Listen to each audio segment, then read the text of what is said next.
सुहानी ब्याह करके ससुराल आ चुकी थी। सुहानी का ससुराल उसके मायके की अपेक्षा बहुत ही अधिक संपन्न था। सुहानी खुद को बहुत लकी मान रही थी क्योंकि वह इस घर की इकलौती बहू थी। सुहानी के तो पांव ही जमीन पर नहीं पड़ रहे थे। सुहानी के ससुराल में भी सब बहुत अच्छे थे। सुहानी की ननद तन्नू भी बहुत अच्छी थी और सुहानी का पति अमित, वह तो सुहानी पर जान छिड़कता था। सुहानी की सास मंजू देवी सुहानी को बहुत मानती थी। सुहानी को ऐसा लग रहा था उसे सब कुछ मिल गया है और वह दुनिया की सबसे ज्यादा भाग्यशाली लड़की है। सुहानी का ससुराल बहुत बड़ा था और सारी सुख सुविधाओं से संपन्न था। सुहानी ने सपने में भी नहीं सोचा था कि उसे ऐसे घर में रहने का मौका मिलेगा। ऊपर से सब उसे कितना प्यार करते थे। विदा होकर आते ही सासू माँ ने उसे गहनों में तोल दिया था। आखिर वह उनकी इकलौती बहू जो थी। सुहानी की ननद कुछ दिन सुहानी के साथ रहकर फिर अपने ससुराल चली गई। सुहानी अपने ससुराल में मजे से रहने लगी और अपने भाग्य पर घमंड करने लगी। सुहानी को ससुराल में कोई काम भी नहीं करना होता था। हर काम के लिए नौकर चाकर थे। वह बस मालकिन बनकर अपना हुक्म चलाती थी। सुहानी के पति ने उसे अपना कार्ड दे रखा था जिससे वह मनचाही शॉपिंग करती रहती थी बिना पैसों की कोई चिंता किए, क्योंकि सुहानी को पता चल चुका था कि उसके ससुराल वालों के पास बहुत पैसे हैं। सुहानी को उसकी सुंदरता देखकर सुहानी की सासू माँ ने पसंद किया था क्योंकि उन्हें अपने इकलौते बेटे के लिए जन्नत की हूर चाहिए थी। धीरे धीरे सुहानी के अंदर बहुत घमंड आने लगा था। उसे लगता था उसे दुनिया का सबसे अच्छा ससुराल और ससुराल वाले मिले हैं। उसका पति भी दुनिया का सबसे अच्छा पति है। सच में सब कुछ बहुत अच्छा था, लेकिन सुहानी कुछ ज्यादा ही घमंडी होती जा रही थी।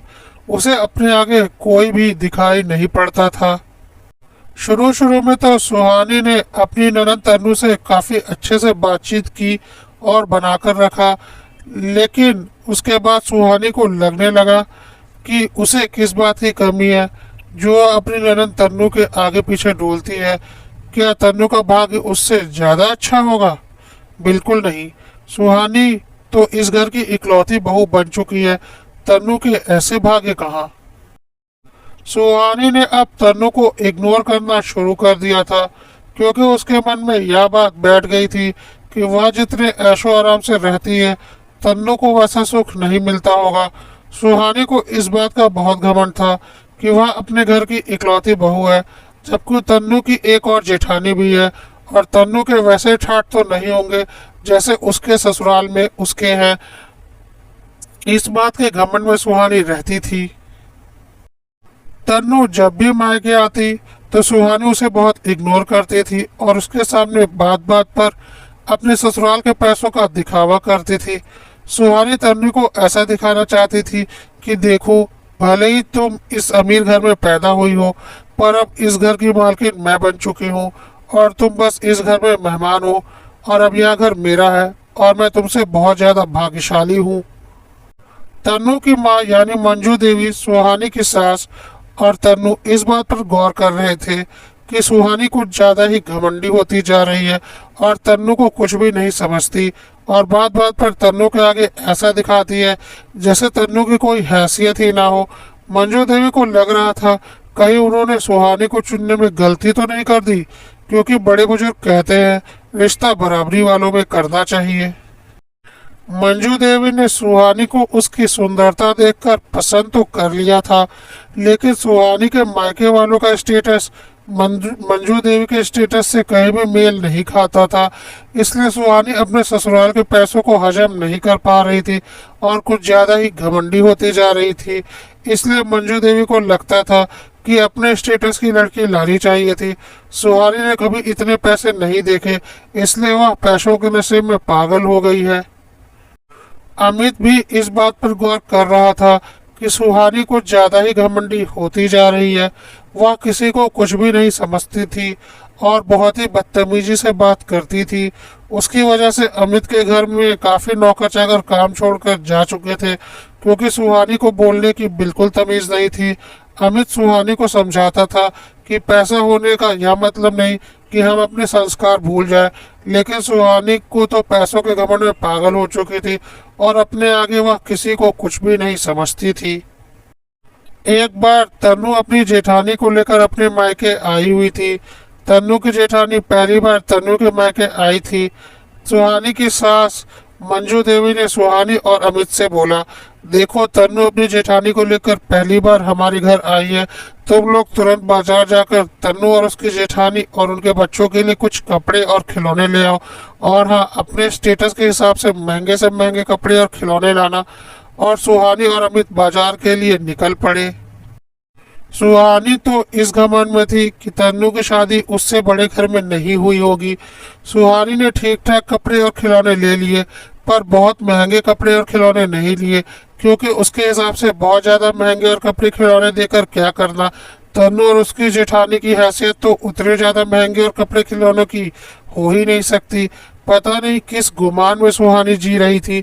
जब सुहानी कपड़े और खिलौने लेकर आई तो सीधा तन्नू और उसकी जेठानी को पकड़ा दिए, बिना अपनी सास को दिखाए, और इठलाती हुई अपने रूम में चली गई। तन्नू और उसकी जेठानी को बड़ा ही अजीब लगा। तन्नू की जेठानी ने तो बोल भी दिया, तुम्हारी भाभी तो बहुत ही ज्यादा घमंडी है। तन्नू क्या बोल सकती थी, चुपचाप सुन लिया। मंजू देवी को भी बहुत बुरा लगा और अमित को भी। तन्नू और उसकी जेठानी के जाने के बाद अमित ने सुहानी की अच्छी क्लास लगाई और बोला, तुम्हारी हिम्मत कैसे हुई तन्नू की और उसकी जेठानी की बेइज्जती करने की? समझ क्या रखा है तुमने खुद को? पर सुहानी को अमित की बातों का कोई फर्क नहीं पड़ा। अगले दिन तन्नू दोबारा अपने मायके आई और मंजू देवी से बोला, मम्मी इससे तो अच्छा आपने मुझे और मेरी जेठानी को कुछ दिया ही नहीं होता। ऐसे कपड़े और खिलौने दिए, मेरी तो बहुत बेइज्जती हो गई मेरे ससुराल में। मेरी जेठानी और सासू माँ ने बातों बातों में मुझे काफी कुछ सुना दिया। मंजू देवी ने बोला, अच्छा ऐसा क्या हो गया? तो तनु ने बोला, सुहानी भाभी ने जो कपड़े और खिलौने दिए थे, वाह वैसे तो खराब नहीं थे, पर हाँ हमारे स्टेटस के हिसाब से नहीं थे। मंजू देवी ने बोला, अच्छा उसकी इतनी हिम्मत बढ़ गई कि अब वह मेरी बेटी को देने के लिए भी सोच रही है। उसके मायके से पैसे मंगवा रही हूँ क्या? और मंजू देवी, जिन्होंने आज तक सुहानी को कुछ भी नहीं बोला था बल्कि सिर पर बिठा रखा था, उन्होंने सारा घर सर पर उठा लिया। सुहानी ने पहली बार मंजू देवी का ऐसा रूप देखा था। सुहानी और अमित तुरंत कमरे से बाहर आए और बोले, क्या हो गया? मंजू देवी ने सुहानी की सारी करतूतें अमित को बताई। अमित को तो सुहानी की करतूतें पहले से पता थी ही, पर उसे लग रहा था कि बात इतनी नहीं बढ़ेगी। लेकिन तन्नू के ससुराल वालों का भी तो कोई सम्मान था, उनकी भी तो समाज में कोई हैसियत थी। उन्हें लगा जानबूझकर तन्नू के मायके से इस तरह का लेन देन किया गया है, और उन्होंने तन्नू को काफी कुछ सुना दिया था। तन्नू भी अपनी जेठानी के मायके एक बार गई थी और वहां से आए कपड़े और खिलौनों की तुलना जेठानी ने कर दी थी। तन्नू को काफी बेइज्जती महसूस हुई थी। हालांकि इस समय तन्नू के मायके वालों की कोई गलती नहीं थी, यह सब करतूत सुहानी की थी। अभी भी सुहानी को अपने किए पर कोई पछतावा नहीं था। उसने इतरा कर बोला, इतने खराब कपड़े और खिलौने भी नहीं थे, उनकी हैसियत के हिसाब से तो अच्छे ही थे। अब इन लोगों को क्या लगता है जैसे कपड़े हम पहनते हैं उस तरह के कपड़े दे क्या? उनकी हैसियत है हमारे जैसे कपड़े पहनने की, जो इतना बवाल मचा रहे हैं। अब तो तन्नू और उसकी माँ एकटक सुहानी की ओर देखते रह गए। मंजू देवी सुहानी को कुछ बोलने जा ही रही थी कि तन्नू ने मंजू देवी को रोक लिया और बोला, माँ तुम कुछ मत बोलो, नहीं तो कल को भाभी बात बनाएंगी कि बेटी ने आकर सास और बहू के बीच लड़ाई करवा दी। इन्हें जवाब मैं देती हूँ। उसके बाद तन्नू ने सुहानी को बोलना शुरू किया, हाँ तो भाभी आप बहुत अमीर घर की बहू है ना, इसी बात का घमंड है ना आपको? वैसे आपका मायका तो इतना अमीर नहीं है, यह बात तो आप भी जानती है और मैं भी। सिर्फ और सिर्फ अपनी खूबसूरती के बल पर आप इस घर में आई है, और इस घर में आते ही इस घर की दौलत का आपको नशा चढ़ गया है। इसलिए आपको इस दौलत के आगे कुछ भी दिखाई नहीं पड़ रहा, क्योंकि आपने अपनी जिंदगी में इतनी दौलत कभी देखी ही नहीं थी। तो अब आपके हिसाब से मैं कौन हूँ? मैं इस घर की इकलौती बेटी हूँ, तो आपको क्या लगता है, इतने अमीर घर की इकलौती बेटी होकर मेरे माँ बाप ने मुझे ऐसे ही किसी घर में ब्याह दिया होगा?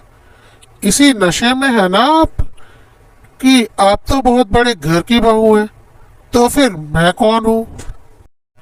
इतनी अक्ल तो आपको भी होगी कि जिस सुख सुविधा में मेरे माता पिता ने मुझे पाला है, उससे कम सुख सुविधा वाले ससुराल में तो मुझे नहीं ब्याह होगा। बल्कि कोशिश तो यही की होगी कि उनसे बड़े घर में ही मेरी शादी हो, क्योंकि हर पिता यही चाहता है। जैसा कि आपके पापा ने अपने से बड़े घर में आपकी शादी की है, तो आपको क्या लगता है, मेरी शादी आपसे छोटे घर में हुई होगी, या मैं आपसे कम अमीर हूँ? किस भ्रम में जी रही हो भाभी? तुम्हें पता भी है मैं किस घर की बहू हूँ? कभी मेरे ससुराल आई नहीं हो ना भाभी, इसलिए अपने ससुराल का बहुत घमंड है तुम्हें। आज मैं तुम्हें मेरा ससुराल भी दिखाऊंगी। और हाँ, अपने इकलौती बहू होने का बहुत घमंड है ना तुम्हें, तो यह भी सुन लो, मेरे घर में भले हम दो बहुएं हैं, लेकिन हम दोनों के सारे बिजनेस अलग अलग हैं, और हम दोनों अलग अलग बिजनेस में भी तुम्हारे अकेले के बिजनेस से बड़े हैं। अपने पति अमित से पूछकर पता कर लेना, मैंने कभी कुछ बोला नहीं ना, ना ही तुम्हारे पति और सास ने, तो तुम्हारा घमंड दिन ब दिन बढ़ता ही जा रहा है। और मुझे छोड़ो, मेरी जेठानी और उसके बच्चों को तो अच्छे कपड़े और खिलौने दिए होते। क्या सोचा मेरी जेठानी किसी ऐसे वैसे घर की है? इस शहर के बहुत बड़े बिजनेसमैन हैं मेरी जेठानी के पापा, और उनकी इकलौती बेटी है मेरी जेठानी। किस घमंड में जी रही हो भाभी? तुमने कभी इतनी दौलत देखी भी नहीं होगी जिस दौलत में हम पले हैं, लेकिन फिर भी हम वैसा घमंड नहीं करेंगे, क्योंकि हमने बचपन से ही उस दौलत में पले बढ़े हैं। लेकिन तुम्हें अभी नई नई दौलत मिली है ना, इसलिए तुम्हें नशा चढ़ गया है।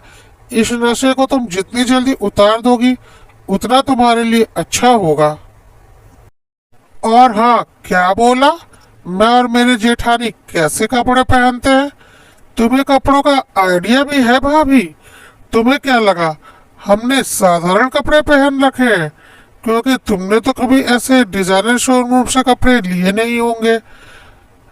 तो तुम्हें क्या लगा मैंने और मेरी जेठानी ने 500 रुपए वाली साड़ी पहन रखी थी, या हमारे बच्चों ने 150 रुपए वाला शर्ट पैंट पहन रखा था? यह सारे डिजाइनर कपड़े हैं भाभी, जो कि बहुत महंगे मिलते हैं, जिसका कि तुम्हें अभी कोई आइडिया भी नहीं है। हाँ, इस घर में रहते रहते धीरे धीरे हो जाएगा। यह जो मैंने सूट पहना हुआ है ना, जो कि शायद तुम्हें देखकर 400-500 का लग रहा होगा, पता है यह सूट कितने का है?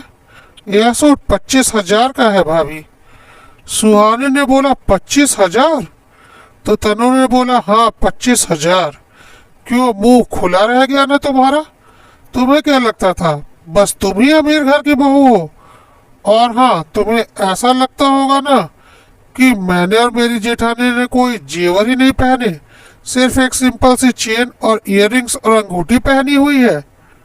तो तुम्हें पता है भाभी, यह चेन, इयररिंग्स और अंगूठी प्लेटिनम की बनी हुई है, जिसमें डायमंड्स लगे हैं।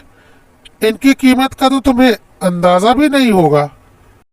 तनु जब यह सब बातें सुहानी को सुना रही थी, तब तक मंजू देवी ने सुहानी की सास को फोन करके दिए गए गिफ्ट्स के बारे में माफी मांग ली थी, और बोला कि हमारी बहू तो अभी नई नई आई है, उसे पता ही नहीं कि बेटियों को कैसे दिया लिया जाता है, और मैंने भी देखा नहीं था कि बहू ने क्या दिया है।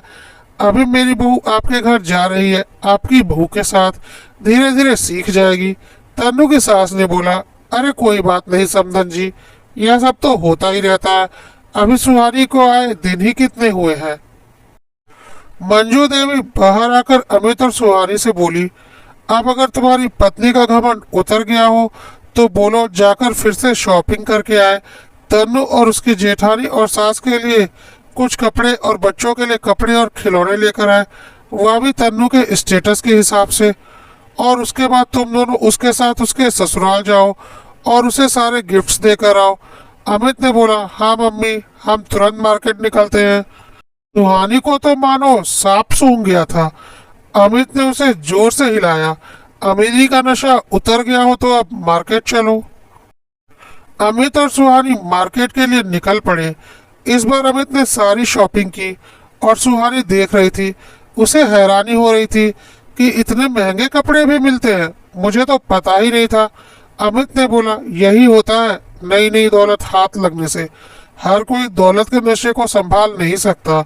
खैर, तुम्हें धीरे धीरे होश आ जाएगा कि तुम अकेली इस दुनिया की अमीर नहीं हो। तुमसे भी अमीर लोग इस दुनिया में हैं और उनमें से एक तो तुम्हारी ननद तन्नू ही है, जिसे तुम अपने आगे कुछ नहीं समझती हो।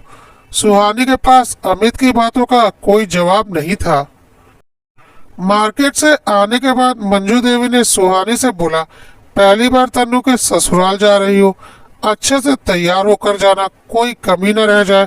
और हाँ, रिसेप्शन में गिफ्ट पर जो तुम्हें साड़ी दी थी वह साड़ी पहनना। सुहानी ने बोला, वह साड़ी? मम्मी, वह साड़ी तो बहुत सिंपल है, आपकी इज्जत खराब हो जाएगी। मुझे तो हैरानी हो रही थी कि आपने ऐसी साड़ी कैसे दी है। तन्नू ने बोला, हो गया ना तुम्हारा अमीरी का दिखावा। पता भी है वह साड़ी कितने की है और किसकी है? वह मनीष मल्होत्रा की डिजाइन की हुई साड़ी है और उसकी कीमत सुनकर तो तुम्हारे होश उड़ जाएंगे। और हाँ भाभी, उस साड़ी के साथ वह सेट पहनना जो मैंने तुम्हें दिया था। अब यह मत सोचना कि मैंने तुम्हें कोई आर्टिफिशियल सेट गिफ्ट में दिया था। सुहानी तो मन ही मन यही सोच रही थी कि तन्नू ने उसे कोई आर्टिफिशियल सेट गिफ्ट में दिया है। तन्नू ने बोला, मुझे पता है आपने शादी से पहले यह सब कुछ नहीं देखा। मेरा इरादा आपकी बेइज्जती करने का बिल्कुल नहीं था, लेकिन आप इस घर में आने के बाद से दौलत के नशे में इतना चूर हो गई थी कि किसी को भी कोई इज्जत नहीं देती थी और सबको अपने से कम आंक रही थी। आपका यह नशा उतारना बहुत जरूरी था। और हाँ, वह कोई आर्टिफिशियल सेट नहीं है, वह भी प्लेटिनम का सेट है जिसमें डायमंड लगे हुए हैं। कीमत कितनी है या तो अपनी सास या पति से पूछ लेना, क्योंकि गिफ्ट की कीमत नहीं बताई जाती। सुहानी के पास आज तन्नू, अमित और मंजू देवी की बातों का कोई जवाब नहीं था। उसे अपने ऊपर बहुत शर्म आ रही थी कि नई नई दौलत पाकर वह कितनी घमंडी हो गई थी। दूसरों को तो छोड़ो, अपनी ननद को भी कुछ नहीं समझ रही थी अपने आगे। आज उसकी आंखों पर से अमीरी का चश्मा उतर चुका था। वह जल्दी से तैयार हो गई तन्नू के ससुराल जाने के लिए। तन्नू और अमित और सुहानी तीनों घर से बाहर निकले तन्नू के ससुराल जाने के लिए। अमित और सुहानी अपनी कार से जा रहे थे, तन्नू अपने ड्राइवर के साथ आई थी। सुहानी ने आज तक तन्नू की गाड़ी नहीं देखी थी। सुहानी ने जब तन्नू की कार देखी तो उसके होश ही उड़ गए। कार को देखकर ही पता चल रहा था कि वह कितनी महंगी कार होगी। सुहानी को समझ में आ चुका था तन्नू उससे कहीं ज्यादा अमीर है, जिसके आगे वह अमीर होने का दिखावा कर रही थी। और फिर वह तन्नू के ससुराल पहुंचे। तन्नू का ससुराल बाहर से देखकर ही सुहानी की आंखें चौंधिया गई थी। तन्नू अमित और सुहानी को लेकर अपने घर के अंदर गई। अंदर से तन्नू का घर देखकर सुहानी की आंखें तो पलक झपकना ही भूल गई। सुहानी का ससुराल तन्नू के ससुराल के आगे बहुत छोटा था, जिसे वह बहुत बड़ा समझ रही थी। उससे भी बड़ा और आलीशान घर हो सकता है, यह तो उसने सोचा भी नहीं था। ऊपर से उसकी ननद का, जिसे वह अपने आगे कुछ नहीं समझती थी। तन्नू के ससुराल में तन्नू के जेठानी और सास ससुर ने सुहानी की बहुत आवभगत की। सुहानी को अपने किए पर बहुत पछतावा हो रहा था। सुहानी ने फिर तन्नू की जेठानी और ससुराल वालों को गिफ्ट दिए। सुहानी जब जाने लगी तो तन्नू की सास ने भी सुहानी को गिफ्ट और लिफाफा पकड़ाया। सुहानी तन्नू के ससुराल से निकलकर वापस अपने ससुराल आ चुकी थी। सुहानी का दौलत का नशा पूरी तरह से टूट चुका था और उसके पैर वापस जमीन पर आ गए थे। सुहानी ने जब गिफ्ट खोलकर देखा तो एक बार फिर उसे जोर का झटका लगा। गिफ्ट में एक डायमंड का सेट था और जब लिफाफे खोलकर देखे तो उसमें 51,000 रुपए थे। सुहानी को समझ में आ चुका था कि दुनिया में वह अकेली अमीर घर की बहू नहीं है, उससे भी ज्यादा अमीर घर है। उसका नशा पूरी तरह से उतर चुका था।